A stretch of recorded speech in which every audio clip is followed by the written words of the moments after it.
Paul would have never went out and reached out, took the initiative to have Pastor Matt come talk to me.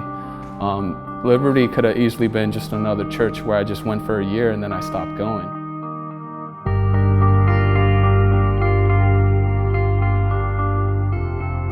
I'm Paul Cho. I met Mike through, I was at a local bar in Harrisburg, met the bouncer, we became good friends, and through him, I met Mike. Me and Mike got real close. We share a lot of common interests. We do karate together, we train Taekwondo, Tang Soo Do together. He got me into soccer, and we shoot pool and stuff, so it's been a lot of fun. I grew up in a Christian family. My parents used to go to a Korean church in Dillsburg, and I went there for a long time. I guess after I got older, my parents kind of gave me the choice of whether I continued to go to church or not was my option, and I just stopped going. I just had other things going on. I had competitions on the weekends, and football was very important to me, so football Sundays. And I just kind of lost my routine going to church, and that's what it was. It was just a routine for me at that time. We just mentioned church. You said you went when you were younger and haven't been in a while, so I said, come on, check out Liberty in Harrisburg. So he came and he met Matt. Paul talked to Matt, and I told him not to talk to Matt, and then he just came over, and then Matt asked to have a cup of coffee one day. And we met up, we had some coffee. He asked me about my relationship with Christ.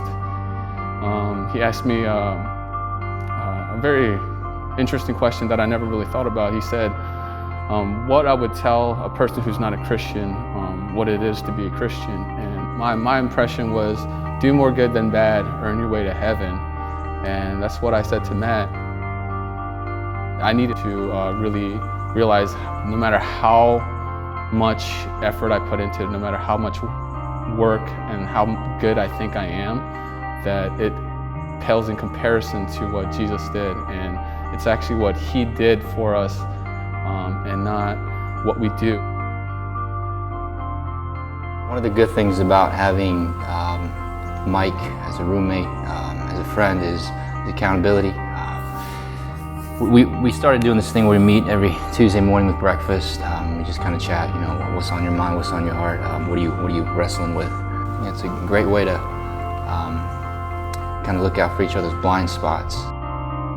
Sharing that with not just like people like Paul, but sharing that accountability with the other members of the church is something that is very encouraging. It gives you strength when you're struggling through sin. You can't always make it through it by yourself, but if you have like the support of your pastor, their elders, and just other members of the church, it really gives you that boost you need to fight through the sin. It says, as iron sharpens iron, so one man sharpens another, and I think it's a great way.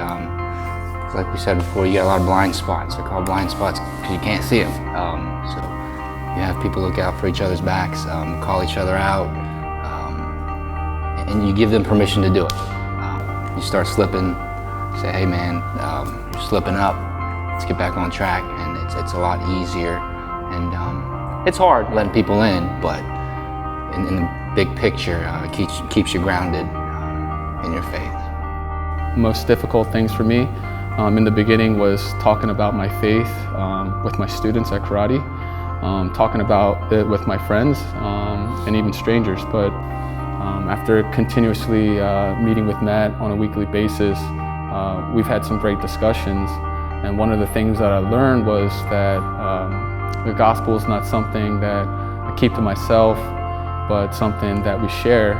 And having like friends around like Paul and Matt, like challenging you, like, hey, speak up and like talk to people, because like your word or two might be the only opportunity that they might have, like even knowing about Jesus and what he did. So